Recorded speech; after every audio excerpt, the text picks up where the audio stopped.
के रामगढ़ जिला से बिलोंग करता हूँ। मेरी प्रारंभिक शिक्षा केंद्रीय विद्यालय बरकाकाना से पूरी हुई है और साथ ही साथ मेरी 12वीं की शिक्षा श्यामा प्रसाद मुखर्जी इंटर कॉलेज सिंदरी से पूरी हुई है। मेरी स्नातक की शिक्षा गॉस्पेल कॉलेज रांची से पूरी हुई है। महोदय, अपनी शिक्षा पूरी करने के दौरान मैं राष्ट्रीय स्तर के वाद विवाद प्रतियोगिता में तृतीय स्थान पर रहा एवं 12वीं की परीक्षा के दौरान राज्य में भी प्रथम स्थान पर रहा। मेरी रुचि कविता लेखन एवं प्राकृतिक स्थलों पर भ्रमण करने की रही। हाल में आपने कौन सी कविता लिखी है? महोदय, मैंने हाल ही में एक कविता लिखी है, अफवाह धरती अफवाह राज, और वह दैनिक जागरण पत्रिका में एक माह पूर्व प्रकाशित भी हुई। सुनिए। महोदय, अफवाह धरती अफवाह राज, इसका शीर्षक है कविता। अफवाह धरती अफवाह राज का सपना आज भी खून के आंसू रोता है, जब जब इस धरा का बच्चा भूखे पेट ही रह जाता है। धरती बिक गई, जंगल कट गए, अब सपनों की नीलामी होती है।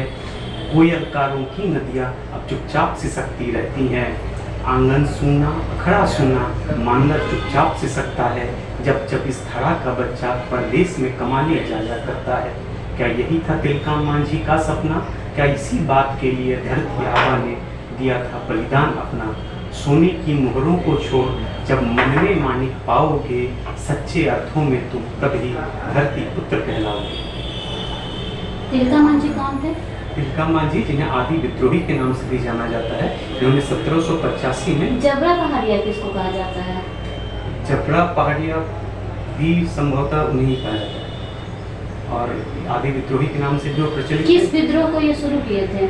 ये भागलपुर में स्थित विद्रोह को उन्होंने संचालित किया। आप बरकाकाना से हैं? जी।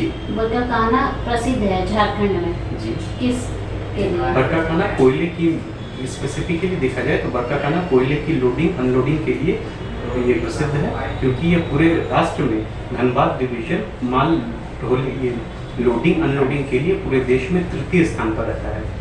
झारखंड में इतना कोयला है, फिर भी झारखंड विकसित क्यों नहीं?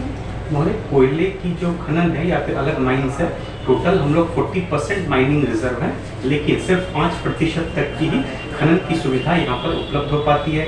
साथ ही रॉयल्टी को लेकर भी कई तरह के इश्यूज हैं, विस्थापन जैसी समस्याएं हैं, जिसके कारण हमारा राज्य अभी भी अविकसित रहा है। आपका हॉबी विजिटिंग नेचुरल प्लेसेज है? जी सर। अभी हाल में कौन सा आप वैसा स्थल भ्रमण किए हैं? हाल में तो मैंने वैसे कोई जगह नहीं भ्रमण की है। मैंने एक तो माह पूर्व ही मैं दशम फॉल किया, वहाँ पर भ्रमण किया। कुछ ऐसा जो ज्ञात ना हो वैसे स्थान के बारे में बताएं, और आप वहाँ गए हों। अगर आपका नेचुरल ब्यूटी को देखने का ये तो कुछ दशम फॉल तो सारे लोग जानते हैं। जी सर। आपकी तरफ से कोई वैसा जो ज्ञात ना हो बहुत ज़्यादा? जो पलानी वाटरफॉल है वो नलकारी नदी पर है, वो बहुत ज़्यादा लोगों के बीच में प्रचलित नहीं है। वस्तुतः लोग जो पतरातू आते हैं, पतरातू डैम एवं वहाँ पर स्थित पतरातू घाटी तक ही वो सीमित रह जाते हैं, परंतु पलानी वाटरफॉल भी एक भविष्य में एक टूरिस्ट डेस्टिनेशन के रूप में प्रसिद्ध हो सकता है, जो वहाँ से तकरीबन 5 से 7 किलोमीटर की दूरी पर स्थित है। झारखंड का सबसे प्रमुख समस्या क्या है? महोदय, मेरे नज़र में झारखंड की सबसे बड़ी समस्या प्रति व्यक्ति आय का बहुत ज़्यादा कम होना है। बस, और कोई समस्या नहीं? नहीं महोदय, और भी कई सारी समस्याओं से हमारा राज्य जूझ रहा है। अगर आप एज ए ऑफिसर नियुक्त होते हैं तो आप झारखंड में सबसे पहले किस समस्या को दूर करना चाहेंगे? महोदय, मैं सबसे पहले मैं शिक्षा जनित जो समस्याएं हैं उन पर मैं कार्य करना चाहूँगा। झारखंड में अभी जो युवा हैं वो सबसे ज़्यादा नशे में लिप्त होते जा रहे हैं, इसका सबसे प्रमुख कारण क्या हो सकता है?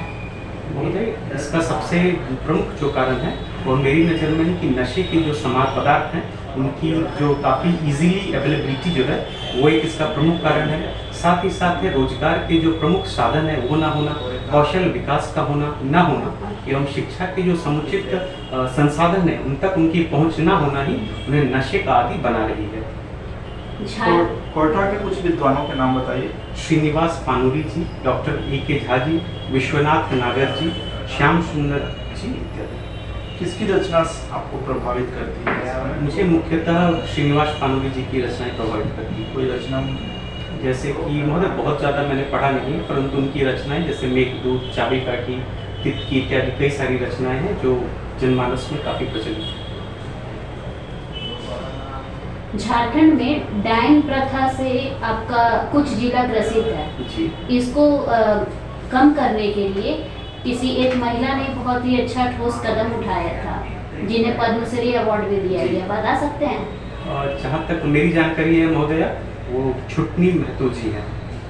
कौन सा वो 2 जिला है जो सबसे ज़्यादा ग्रसित है? मैं माफ़ी चाहूँगा, मैं आपकी अनुमति दें तो मैं गेस करना चाहूँगा। हाँ कीजिए। बोकारो एवं गिरिडीह संभव। सबसे ज़्यादा खूंटी जिला ग्रसित है। आपने जूलॉजी से ग्रेजुएशन किया? जी सर। फिर उस क्षेत्र में न जाके आप प्रशासनिक सेवा में क्यों चयन होना चाहते हैं? महोदय, मैं जो सिविल सर्विसेज है इसके माध्यम से जनमानस तक, लोगों तक पहुंच करके सरकार की नीतियों का अनुपालन करने एवं मेरी नज़र में झारखंड प्रशासनिक सेवा पूरे राज्य में एक सबसे सफल कैरियर ऑप्शन के साथ साथ लोगों तक, अंतिम व्यक्ति तक सरकार की नीतियों को पहुंचाने का सबसे अच्छा माध्यम है। झारखंड में वर्तमान में किस पार्टी की सरकार है? वर्तमान में झारखंड मुक्ति मोर्चा गठबंधन की सरकार है। और सबसे प्रथम मुख्यमंत्री कौन थे? बाबूलाल मरांडी जी। किस पार्टी से संबंधित थे? भारतीय जनता पार्टी से संबंधित है। तो उस समय के कार्यकाल में और अभी के कार्यकाल में आपको किसका कार्यकाल सबसे ज़्यादा पसंद आ रहा है, जिसका कार्यशैली बहुत बढ़िया हो? मैं समझता हूँ कि जब पूरे राज्य में ये पहली बार ऐसा हुआ है कि कोई सरकार दोबारा चुनकर आई है, तो जहाँ पर पूरे राज्य की जनता ने वर्तमान सरकार को दोबारा मौका दिया है, तो मैं समझता हूँ कि संभवतः यही सरकार है सबसे अधिक जन प्रचलित, लोगों को प्रिय है। आपने 2017 में ग्रेजुएशन पास किया, 2025 इस बीच आप क्या? आंशिक रूप से शिक्षण का भी कार्य किया है, परंतु कोविड आने के पश्चात जब मैंने लोगों की समस्याओं को नज़दीक से देखा, तब मैंने समझा कि प्रशासनिक सेवा में आने के पश्चात ही मैं एक कैरियर ऑप्शन के साथ साथ मैं एक अच्छा जो प्रशासन, लोगों के लिए भी, हित के लिए भी कार्य कर सकता हूँ। आप रामगढ़ में एज ए ऑफिसर नियुक्त किए जाते हैं, ठीक है? तो आपको सबसे पहले अगर आपके अधिकार में जो भी क्षेत्र आते, जैसे आप गढ़ का काना से हैं, आपको वहीं पर नियुक्त किया गया है, ठीक है? तो आप सबसे पहले किस समस्या को दूर करेंगे? सबसे पहले मैं वहाँ पर प्रदूषण की जो समस्या है, क्योंकि वो माइनिंग क्षेत्र है, काफ़ी ज़्यादा प्रदूषण से जुड़ी हुई समस्याएं हैं, तो मैं कोशिश करूँगा कि प्रदूषण से जुड़ी हुई जो समस्याएं हैं उन्हें कम करने के प्रयास करूँ। और आपको उसी समय किसी लोकल व्यक्ति से एक इन्फॉर्मेशन मिलता है कि वहाँ पर कोई इलीगल ड्रग्स का सप्लाई कर रहा है, लेकिन नेक्स्ट डे उस व्यक्ति की हत्या हो जाती है, आप फिर इस मामले को कैसे सुलझाएंगे? सबसे पहले तो मैं वहाँ पर जो जानकारी है वो उपलब्ध कराने की कोशिश करूँगा, साथ ही साथ उससे जुड़े हुए जो भी केसेस हैं पुराने, उनकी भी मैं तफ्तीश करना चाहूँगा, और अगर वैसा नहीं होता है तो मैं वरीय अधिकारी को सूचित करूँगा। हम स्थानीय स्तर पर जो भी सूचनाएं इस बारे में, इस नेक्सस से जुड़ी हुई हैं, उनकी मैं तलाश करना चाहूँगा। झारखंड के बारे में खोरठा में बताइए। झारखंड हमारे माई माटी मानुष के बहुत अच्छा राज्य मिले। झारखंड का स्थापना 2000 साल भले, बहुत लंबे लड़ाई लड़े के बाद झारखंड का स्थापना भले। झारखंड का गोटा क्षेत्रफल 79,714 स्क्वायर किलोमीटर भले, एवं झारखंड के जो लोग सब बहुत सच्चे भले। झारखंड का धरती रत्न गर्भा भले, एवं भारत के तकरीबन 40% जो खनिज संपदा है ये झारखंड की धरती समान भले। आपकी जन्मतिथि क्या है? 30 अगस्त 1994। 30 अगस्त का भारत के इसमें कुछ महत्व है, कोई तिथि के रूप में आप इसे जानते हैं? मैं माफ़ी चाहूँगा सर, मुझे वर्तमान में ध्यान नहीं आता। 1991 संभवतः राजीव गांधी जी से जुड़ा हुआ है, माफ़ी चाहूँगा सर। 94 है या 91? 94 है सर। सॉरी 94 के बारे में मैं माफ़ी चाहूँगा सर, मुझे ध्यान नहीं है। प्रशासन आपको नियुक्त क्यों करेगा? मैं समझता हूँ कि चूँकि मैंने 2 स्तरों की परीक्षा को पास भी की है, और इसके अतिरिक्त मैं अपने अंदर कई सारे गुणों को भी देखता हूँ, तो मैं समझता हूँ कि तो फिर ऐसे तो बहुत सारे व्यक्ति हैं जो बहुत सारे परीक्षा को पास किए हैं, यहाँ पर आए और 5 परीक्षा पास किए हैं, तो फिर सभी का सिलेक्शन होना चाहिए? नहीं महोदया, मेरा मानना है कि जो इंटरव्यू पैनल में जो हमारे काफ़ी अच्छे अनुभवी जो इंटरव्यू पैनल हैं, वो किसी भी व्यक्ति के अंदर सारे गुणों को तलाशते हैं एवं उचित जो उनकी नज़रों में आता है उसे ही अंतिम रूप से चयनित करते हैं। अभी झारखंड में इतना सारा योजना चल रहा है, जी मैया सम्मान योजना के बारे में आपकी क्या राय है?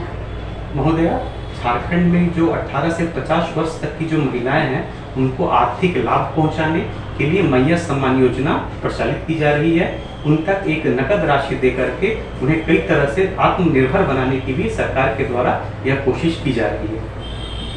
इसे घुसखोरी के रूप में नहीं माना जाए, मेरे लुभावना ये ऑफर हो सकता है? नहीं महोदय, मैं अगर देखा जाए तो झारखंड में से प्रति व्यक्ति आय तकरीबन 68,612 रुपये ही है सालाना। उस हिसाब से देखें तो 2500 रुपये की राशि अगर किसी महिला को मिलती है तो उसे कई तरह के अपने कार्य जैसे कि मोबाइल रिचार्ज के ही माध्यम से इंटरनेट एक्सेस के द्वारा वो देश विदेश से जुड़ी हुई जानकारी ले सकती है, किसी भी तरह की यूट्यूब के माध्यम से शिक्षा ग्रहण कर सकती है, सेल्फ हेल्प ग्रुप के बारे में जानकारी ले सकती है। तो मैं समझता हूँ कि सर्वांगीण विकास के समाचार तो ये भी आ रहे हैं कि उसके कारण दूसरी योजनाएं ठप पड़ गई हैं, उसमें लाभान्वित जो वर्ग है उसको महीनों से लाभ नहीं मिला है इस योजना के कारण। हाँ महोदय, सरकार इसके बारे में भी सरकार जो है वो काफ़ी प्रयासरत है कि आय के साधन बढ़ाए जाएं एवं जो केंद्र सरकार के पास सरकार की जो राशि बकाया है सरकार उसे भी प्राप्त करने की कोशिश कर रही है ताकि किसी अन्य योजना पर भी इसके दुष्परिणाम न देखे जाए। कैसी राशि बकाया है? खनन से संबंधित कुछ राशि सरकार की बकाया है, तकरीबन 1,36,000 करोड़ रुपए के आसपास। सौरव गांगुली का नाम सुना है आपने? जी महोदय, कौन है वो? वो भारत के एक प्रसिद्ध क्रिकेटर रहे हैं एवं कलकत्ता से उनका संबंध रहा है। आपके आइडियल पर्सन कौन है? महोदय, मेरे आइडियल पर्सन के रूप में मैं अपने पिता को ही देखता हूँ। क्यों?